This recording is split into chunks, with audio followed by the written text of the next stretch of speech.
Boa noite a todos. Paz seja convosco. Amém. Abra sua Bíblia em Mateus capítulo 14, verso 22. Amém? Graças a Deus. Todos acharam? Vamos ler. E logo ordenou Jesus que os seus discípulos entrassem no barco e fosse adiante para outra banda, enquanto despedia a multidão. E despedida a multidão, subiu ao monte para orar, e chegada já a tarde estava ali só. E o barco estava já no meio do mar, açoitado pelas ondas, porque o vento era contrário. Até aqui. Amém? Senhor nosso Deus e Pai, nós lemos aqui a Tua palavra, Senhor. Fala, Senhor, conosco, nós te pedimos em nome de Jesus. Amém. Os irmãos podem se sentar.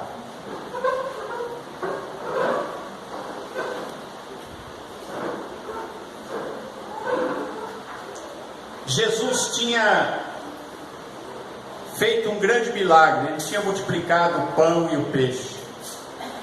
E ele ficou ali despedindo as multidões. E ele disse aos seus discípulos que entrassem no seu barco e atravessassem para o outro lado do mar da Galileia.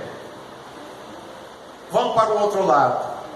E depois que Jesus despediu a multidão, Jesus vai e começa a orar. Já era tarde, ele estava só. E diz a palavra de Deus que ele vai ali e ele ora. Mas diz que quando chega a noite, já era tarde, o barco estava no meio do mar, açoitado pelas ondas, porque o vento era contrário. Vento contrário. Que situação, não é? Jesus mandou eles atravessarem para o outro lado. E eles, sendo pescadores experientes, experimentados naquele mar, eles não conseguiam chegar do outro lado. Eles remavam e remavam. E diz a palavra de Deus que isso durou pelo menos até a quarta vigília da noite. E a quarta vigília da noite é um tempo entre as 3 da madrugada e as 6 da manhã. É a quarta vigília, a última vigília da noite. É entre as 3 e as 6 da manhã. Quer dizer, eles passaram a noite quase toda, a tarde e a noite remando, e não conseguiam chegar de jeito nenhum ao outro lado, porque o vento estava contrário. Muitas vezes na vida a gente tem um vento contrário. Muitas vezes a gente também precisa aprender a enfrentar o vento contrário. Ora, Jesus mandou eles irem para o outro lado. E Jesus tinha dado a eles esta ordem: vão e vão para o outro lado. Mas agora, um vento contrário parece que está impedindo que eles cumpram a missão que Jesus deu a eles, de atravessar para o outro lado. E eles estão ali remando. Daqui a pouco vai amanhecer e eles não conseguem. E a palavra do Senhor diz aqui que a quarta vigília da noite, nesse período que eu disse para vocês, entre 3 e 6 da madrugada, Jesus vem chegando para perto deles. Mas Jesus não vem de barco, Jesus vem andando sobre as águas. Jesus, ele vem caminhando sobre as águas e eles o avistam ao longe. E diz aqui a palavra de Deus que os discípulos se assustaram e muitos começaram a dizer: é um fantasma. É um fantasma, porque na cabeça deles não era lógico que alguém pudesse andar sobre as águas. E realmente nenhum ser humano pode andar sobre águas. Não é verdade? Se a gente for tentar, afunda, não é? Mas Jesus, ele é homem, mas ele também é Deus. E Jesus, ele vem e ele tem poder sobre todas as coisas. Ele tem poder para andar sobre as águas. E ele faz isso. Aquele momento em que ele disse, vão, atravessa para o outro lado. E eles ficam ali remando, não conseguem. Aquele vento contrário não era para destruí-los, mas aquele vento contrário era para mostrar que Jesus era Deus, que Jesus tinha o poder sobre todas as coisas, até sobre a natureza. Jesus tem o controle sobre a natureza. Jesus controla o mar, o vento, a chuva, o vento, tudo, né? Todas as coisas. E ele agora vem caminhando sobre as águas, e os discípulos se assustam. Eles começam a gritar com medo de dizer um fantasma. E gritavam com medo, e Jesus logo fala para eles e diz, tem de bom ânimo, não temais, eu sou. Na nossa versão e na sua Bíblia está escrito assim, sou eu. É assim que está escrito aí na sua? Sou eu. Mas na versão original, lá no latim, diz ego sum, ou seja, sou eu sou. O que ele está dizendo? Que ele é Deus, porque o eu sou é Deus. Mesmo os judeus, quando ouviam essa palavra, eu sou, eles entendiam que era o nome de Deus. E ele diz, não temam porque eu sou, ou como queiram, sou eu. E Jesus vem se chegando e eles ainda olham, ainda atemorizados, e Jesus diz, não tenham medo. E diz aqui a palavra de Deus que Pedro, sempre assim o mais atirado, né? O mais assim mais impulsivo, ele grita para Jesus, Jesus, se é o Senhor mesmo, manda eu ir aí onde o Senhor está caminhando sobre as águas. E Jesus para e diz para Pedro, tá bom Pedro, então venha, pode vir, vem. Irmãos, e tudo que a gente precisa para vencer grandes obstáculos é ter uma palavra de Deus. Qual foi a palavra de Deus para Pedro? Vem. Vem. Ele disse, se é o Senhor, manda eu ir ter contigo andando também sobre as águas. Jesus disse, vem. E quando Jesus dá a ele essa palavra, ele dá a ele também o poder de andar sobre as águas.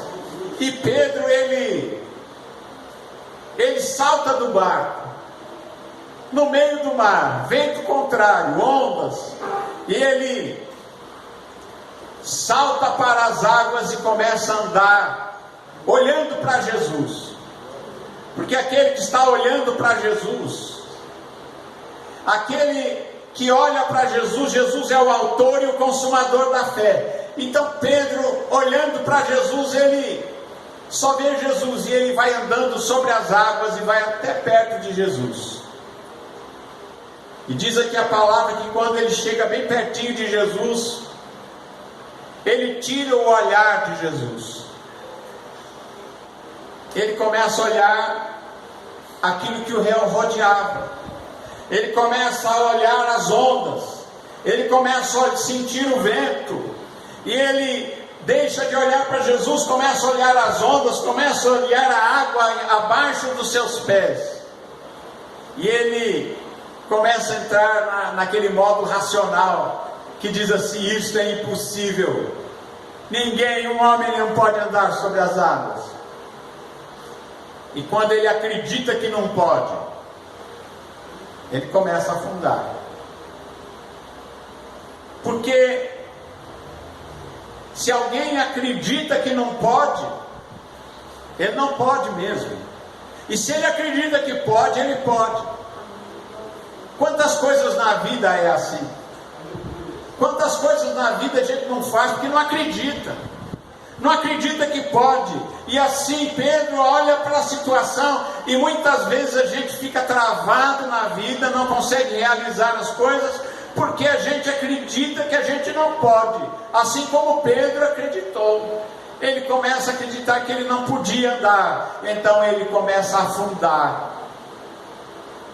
E isso acontece com qualquer um que não acreditar. Por quê? Quem não crê que pode, não pode. Agora, quem crê que pode, pode. E mais ou menos é assim que funciona a fé. E então ele começa a olhar as situações, ele começa a ver o que o rodeava, ele começa a olhar para a sua própria limitação humana, e ele começa a dizer: isso não é possível, porque eu sou um ser humano e eu não posso andar sobre as águas. Aí ele começa a afundar. Mas ele estava perto de Jesus, e ele pode ainda fazer uma oração, e ele diz: Senhor, salva-me, que eu estou afundando. E Jesus, estendendo a mão, segura na mão do Pedro. Estendendo a mão, Jesus segura na mão de Pedro e diz para ele: homem de pouca fé, por que tu duvidaste? Mas quando ele segura na mão de Jesus, ele tem fé de novo. Aí Jesus levanta ele, bota em cima da água, porque eles não estavam perto do barco. Ele foi encontrar, andando sobre as águas, encontrou Jesus onde Jesus estava. E agora, depois que ele segura nas mãos de Jesus, Jesus coloca sobre as águas, Pedro volta para o barco andando sobre as águas. Irmãos, a gente tem que segurar na mão de Deus. A gente tem que segurar na nossa vida, a gente tem que segurar nas mãos de Jesus. Nós temos que segurar nas mãos de Deus, como uma criança pequena segura na mão do seu pai e da sua mãe. Nós precisamos sentir as suas mãos segurando a nossa. E ele volta para o barco, andando sobre as águas. E quando eles chegam no barco, eles sobem no barco. Diz aqui a palavra de Deus que a ventania parou. Quando Jesus entra no nosso barco, a ventania para. Amém? As ondas que estão batendo no barco, afundando o barco, param. A situação, quando Jesus está junto conosco, tudo se acalma. Quando ele entra dentro do barco, ele diz que subiram no barco, acalmou o vento, assim, na mesma hora. Jesus quer entrar no nosso barco também. Ele quer acalmar a nossa situação. Ele quer trazer paz ao nosso interior. Não é porque a gente não estivesse vendo as ondas, né? A gente está vendo onda, está vendo vento, está vendo problema, mas de repente o coração se acalma. E a gente tem paz. E a gente sabe que Deus é maior do que toda qualquer situação. E diz aqui que então, aproximando-se os que estavam no barco, o adoraram. Olha, os que estavam no barco, quando viram Jesus que entrou no barco, veio andando sobre as águas, e quando ele entrou no barco, ele entrou no barco, o vento se acalmou e o barco se estabilizou.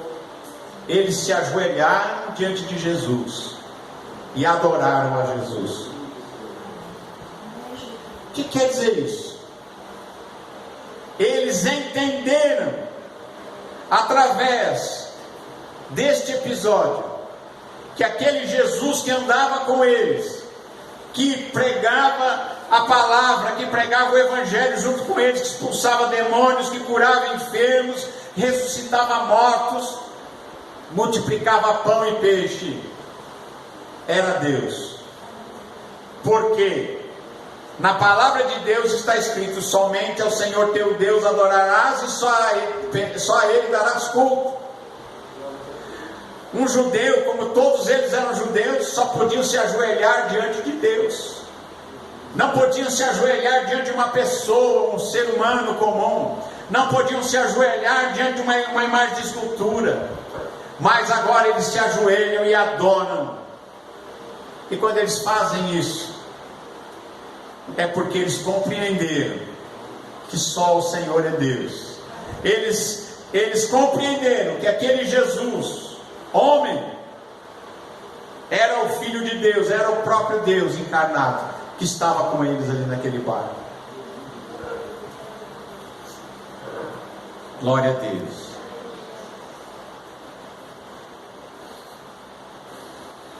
E disseram: verdadeiramente és o Filho de Deus. E se nós lermos lá em João capítulo 6, verso 21, só uma complementação, 6:21 de João,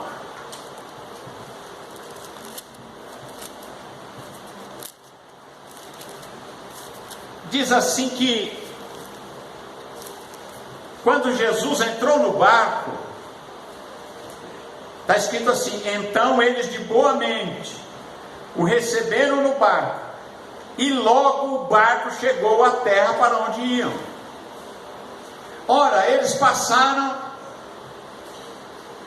a tarde e a noite quase inteira remando, e estavam no meio do mar. A Bíblia diz: estavam no meio do mar. Jesus entrou no barco deles. Olha o que aconteceu. Diz assim: e logo o barco chegou para onde iam. Que coisa maravilhosa, né? Quando Jesus chegou, a solução chegou e eles atingiram o objetivo instantaneamente. Foi assim: entrou no barco, parou a tempestade, e eles que estavam no meio da viagem chegaram rapidinho do outro lado. Com Jesus na nossa vida a coisa fica mais fácil. Amém. Não é verdade? Com Jesus no nosso barco, as coisas ficam mais fáceis do que a gente remar sozinho. Remar sozinho é muito difícil. Enfrentar os ventos contrários, os mares revoltos, sozinho é muito difícil. Mas quando Jesus está conosco, as coisas ficam muito mais fáceis. Amém? Louvado seja o nome do Senhor Jesus. Diz aqui: e tendo passado para outra banda, chegaram à terra de Genezaré. E quando os homens daquele lugar o conheceram, mandaram por todas aquelas terras em redor e trouxeram-lhe todos os que estavam enfermos, e rogavam-lhe que ao menos eles pudessem tocar na orla do seu vestido, e todos que a tocavam ficavam sãos. Olha só a obra desse povo lá de Genezaré. Jesus e os discípulos desceram ali naquela praia, naquele porto, e quando eles descem, eles reconhecem. Jesus chegou ali praticamente de manhã, né? Já era quarta vigília, que terminava às 6 da manhã, então devia ser cedinho. E o povo daquela cidade, eles saem pelas vilas, saem pelas aldeias. Eles não vão lá fazer convite, diz que eles vão lá e trazem, eles vão lá e buscam as pessoas para colocar perto de Jesus. Olha que coisa interessante. Eles não esperam que as pessoas venham, que os doentes venham, os necessitados venham, não. Eles vão buscar, eles vão até as aldeias, vão até as vilas distantes, vão buscar, porque eles sabiam: Jesus chegou, Jesus está aqui, então Ele é bênção. E eles vão buscar aquelas pessoas. Os homens daquele lugar saíram por aquelas terras em redor e foram buscar e trouxeram todos os que estavam doentes, os enfermos, e chegaram para Jesus, falaram: Jesus, é muita gente, mas deixa que eles toquem na barra do seu vestido, na orla do seu vestido. E Jesus disse: tudo bem, pode tocar. E diz aqui a palavra que todos os que tocaram na orla dos vestidos de Jesus sararam instantaneamente. Jesus ia passando e eles iam só tocando na orla. Por que é que eles foram curados? Fé. A única coisa é isso. Eles tiveram fé. Eles chegaram, se nós tocarmos nas vestes de Jesus, na orla do seu vestido, nós vamos sarar. E foi isso que aconteceu. Todos ficaram sãos. Todos que tocaram sararam instantaneamente. Jesus Cristo é o mesmo ontem, hoje e eternamente. Jesus Cristo salva, Ele cura, Ele batiza com o Espírito Santo, e Jesus Cristo vai voltar para buscar a sua igreja. É o arrebatamento da igreja, né? Que nós aguardamos. E eu creio que não está longe, não. Amém? O mundo está ficando muito complicado, não está não? Eu creio que está aí, está chegando. Por isso nós devemos nos preparar, estar apercebidos para o tempo em que nós vivemos, porque breve Jesus voltará. Que nós possamos assim fazer isso, né, irmãos? Faça isso. Confie em Deus.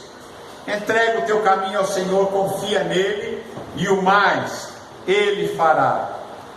Quando nós colocamos os nossos problemas nas mãos de Jesus, quando nós seguramos nas suas mãos, ou quando Ele segura na nossa, né? Porque às vezes a gente demora para segurar nas mãos dele, mas quando Ele segura nas nossas mãos, então nós temos confiança.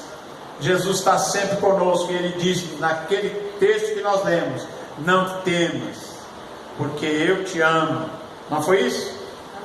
Vocês lembram? Quem estava aqui no começo do culto, nós lemos Isaías capítulo 43, e Ele diz: não temas, porque eu te ajudo, eu te sustento, te dou forças, eu te fortaleço. Amém? É isso mesmo? Vocês lembram? Louvado seja Deus. Isaías 43, né? Ele diz aqui em todas as situações: não temas, porque eu te remi, chamei-te pelo teu nome, tu és meu. Aqui está Jacó, mas você pode colocar o seu nome. Eu falo José, né? Não temas, ó José. Amém? Você coloca o seu. Não temas, porque eu te salvei, eu te chamei pelo teu nome, tu és meu. Este pertencimento a Jesus, esse pertencimento a Deus, que nos torna fortes, que nos fortalece. Não temas, pois eu sou contigo. Louvado seja Deus. Eu te sustento, eu te levanto, eu te ajudo, e te sustento com a destra, a mão direita, e te segura com a mão direita dele, que é a mais, né? É aquela mão forte do Senhor. Louvado seja o nome do Senhor Jesus. Que Deus abençoe a todos vocês. Que Deus abençoe você que está ouvindo em casa também. Que você segura na mão de Deus e saiba que segurando nas mãos dele você tem a vitória. Amém? Que Deus abençoe você e a sua família, a todos, em nome de Jesus. Amém.